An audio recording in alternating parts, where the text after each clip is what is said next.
G'day and welcome back to the channel for part 2 of the homebrew hot rod, smooth diffs and broken bits. So I'm going to do this in a slightly different format where future Mike will be handling most of the commentary, as I had a heap of camera problems. Anyway, let me get a little bit to explaining that. So sorry about the audio for this bit and maybe the last little bit there. Got a error 70 on the EOS 600. I think that's an image related error, and managed to capture the audio for most of that even after it went blank.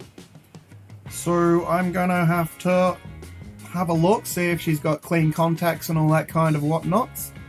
Reformat the card and try that, but for now, just in to one of expedience, I'm going to swap over to the 100D and try to finish this diff up. Yeah, we'll go from there. Yeah, hopefully I don't have to finish the rest of the video on the Insta360 1R because the audio isn't really up to it. But I'll do what I can if I have to.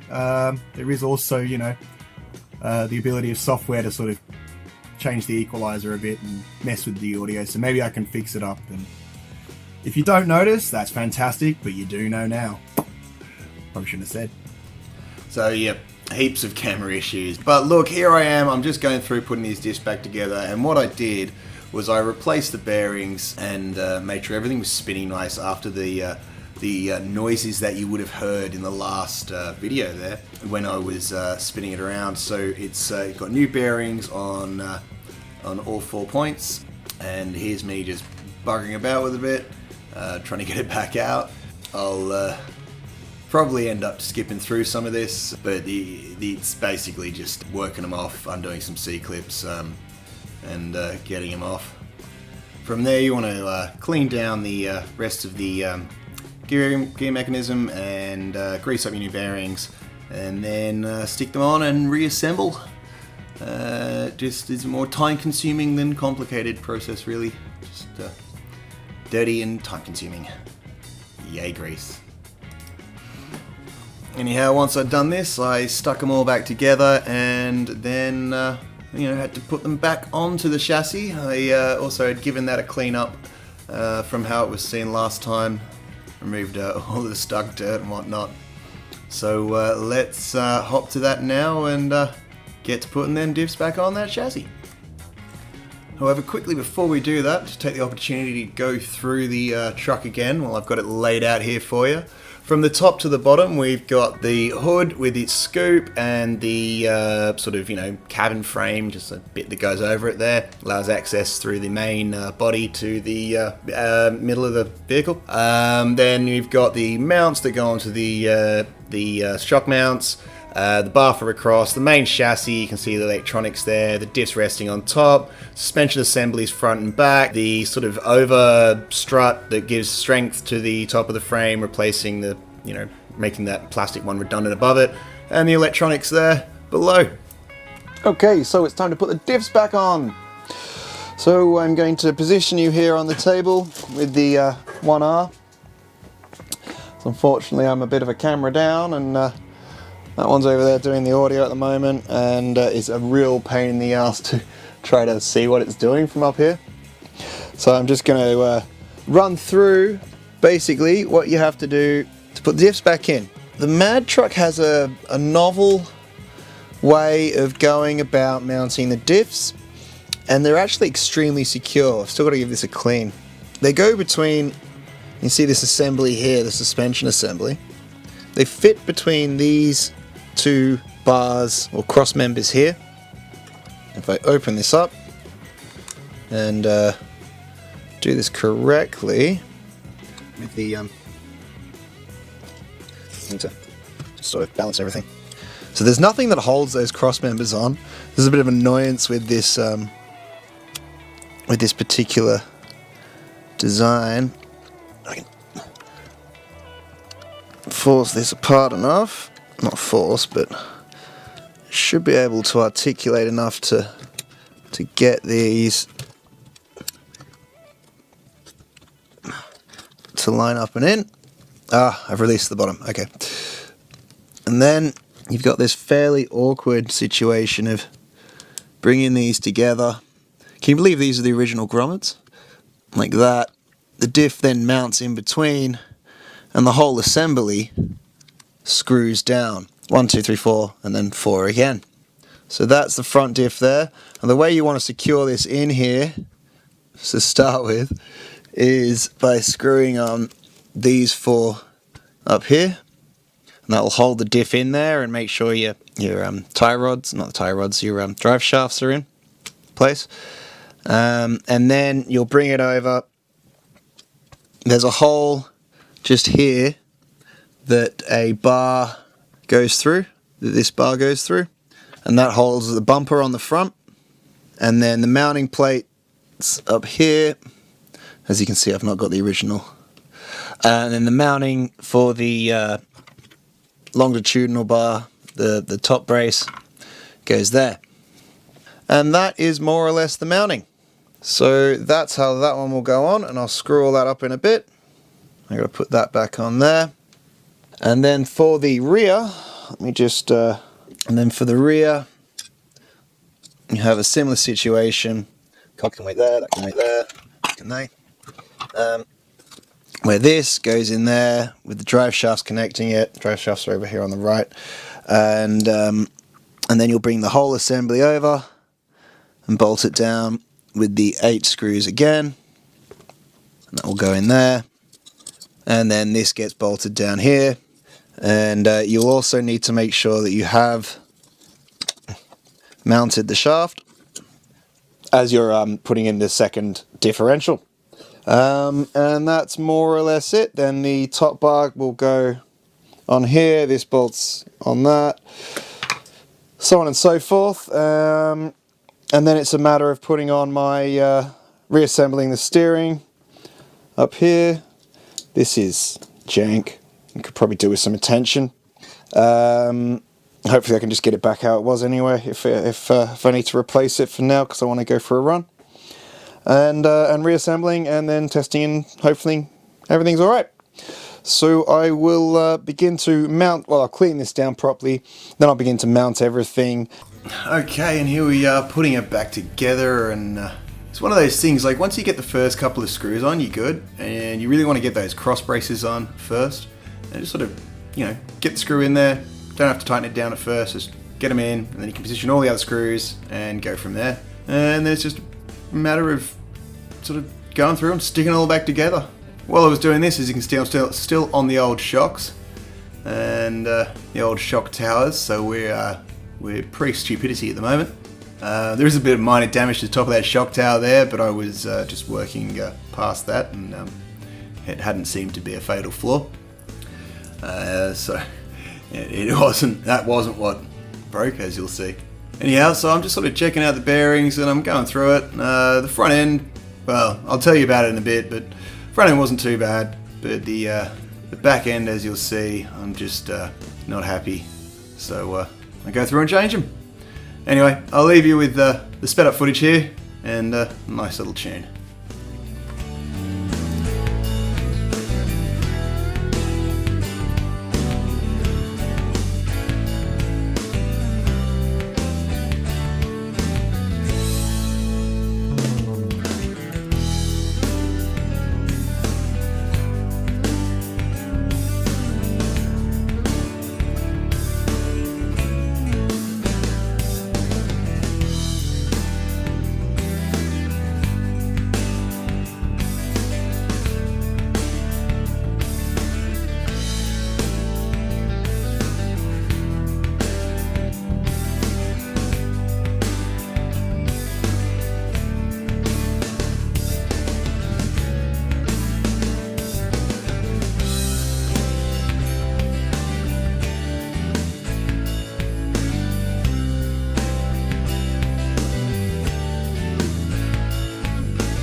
And that was removing what remained of the old chasers, or the runners for the bearings. They completely disintegrated, so I had to pry them off, and it wouldn't come off in one piece, that's for sure. And here's me chucking on the new bearings.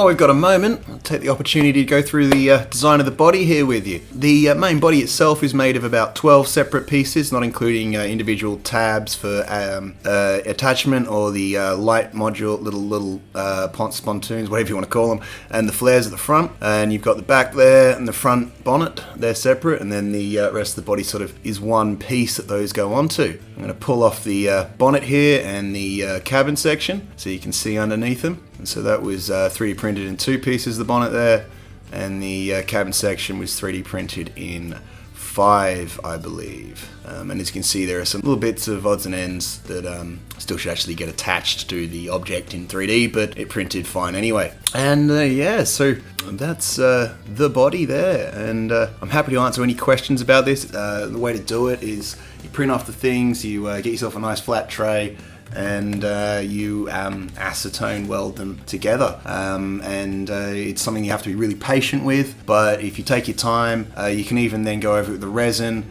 an epoxy resin or something, and get the surface really nice and smooth and get a really nice finish. However, I didn't, because I wanted to show how it was built and how it went together there. Anyway, let's get back to the video. Okay, wow, well, we're done. That took a while, and I'll show you why.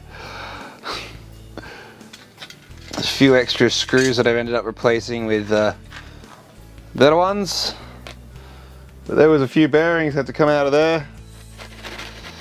Look at that. 1, 2, 3, 4, 5. No, just 4. Hard to count though, there's bits everywhere. So that's both the bearing sets in the back there. The front I haven't done. They seem okay. I'll say okay. Everything's back on. This of course isn't bolted down yet. And here's the body. But that's all in there. That's how that gets tucked up here. Sensor lines underneath. These are the throttle and steering, and here's the power. And all I need to do now is stick this on into there, and then that on there, and wire everything in, and that'll be that. And it is absolutely blowing a storm outside. It is literally 4. It's like it's just quarter past 5. So the big storm coming in, and unfortunately I won't be able to take this out to have a thrash, but let's put it back together and test everything spins properly.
Let's plug it in, see if she's all good. Fans are spinning. Let's get in there. Turn it on. Yeah, that's a pain in the arse of a way to turn it on, isn't it? So then I'm going to put this in, do these screws up. Oh, she's not bound. Oh, great. All right, I've had a major software update on this thing and it unbound everything. So I'll have to do that now. Whoop-de-frickin' do. So I gotta restart it. Alright, well I have to bind this up and come back. Right, well she's back together. And yeah, she's a noisy bugger, isn't she? That's for sure. I'll make a little bit of space to stick her on all four. I'm still not getting a nice even distribution of the torque across.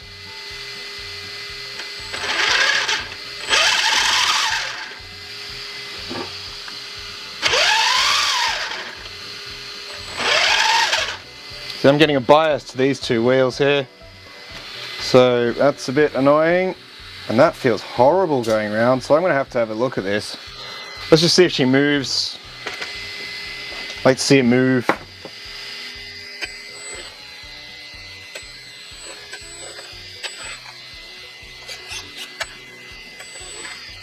Yeah, there's something going on here.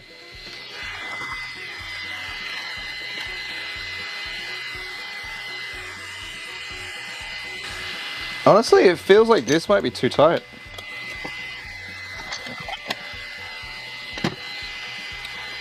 Yeah, that might have been my issue. Shall I round? Yeah, okay. I'm gonna go a little looser on this one. Another one too. Oh yeah, there's a geometry issue there.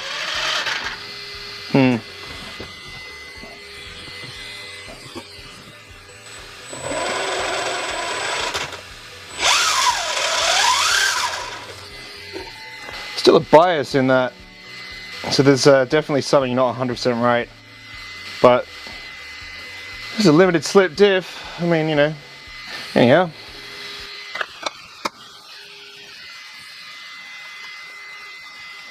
At least I don't have to go in there and turn it on in the same off in the same way that I have to turn it on.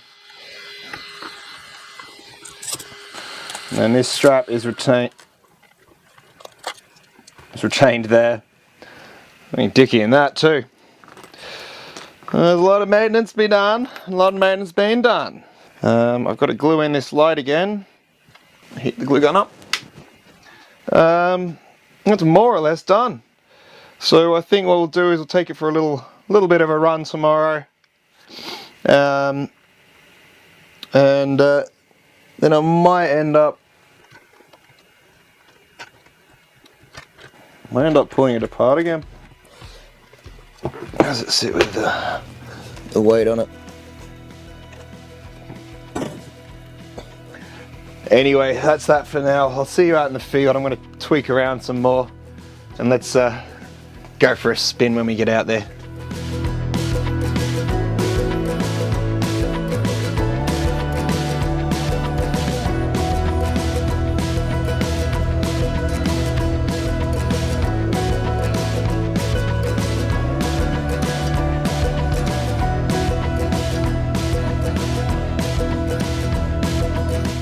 Yep, that's right. I forgot to clamp down the end of the drive shaft.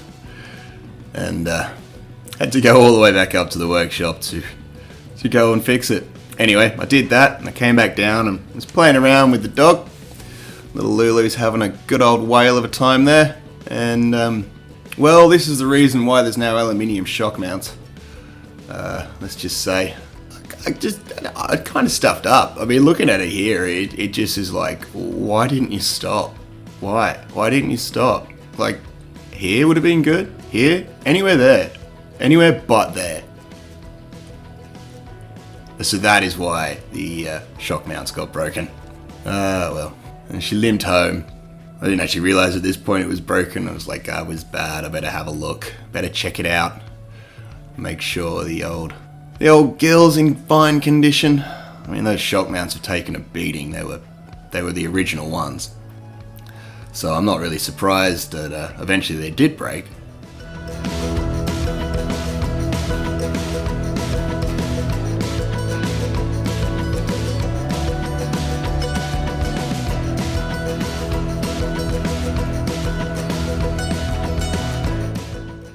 Here you can see the geometry is not correct there. That's not meant to do that. And that is not meant to be there. Was a bit of a dope here, and I didn't take the pin out. Just left it in to drive it back up. Take the pin out. Save your pin. It's now got bolts on both sides up on the shock mount for that. Anyway, that's that. What you gonna do? Replace them with better aluminium ones. Maha. Anyway, let's get on with the video.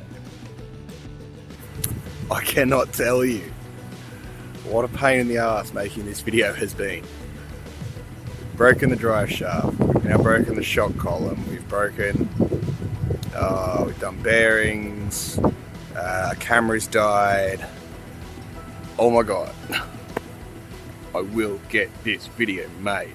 So at this point we're coming to 25 minutes, and as I limp the poor hot rod back home to go and order some new aluminium shock towers and fit some new shocks for the next video and repair it again, I will have to leave the speed test and the comparison of how the new shocks compare to the old shocks until the next video. But until then, please enjoy this little sequence I put together for you of the hot rod ripping down the road.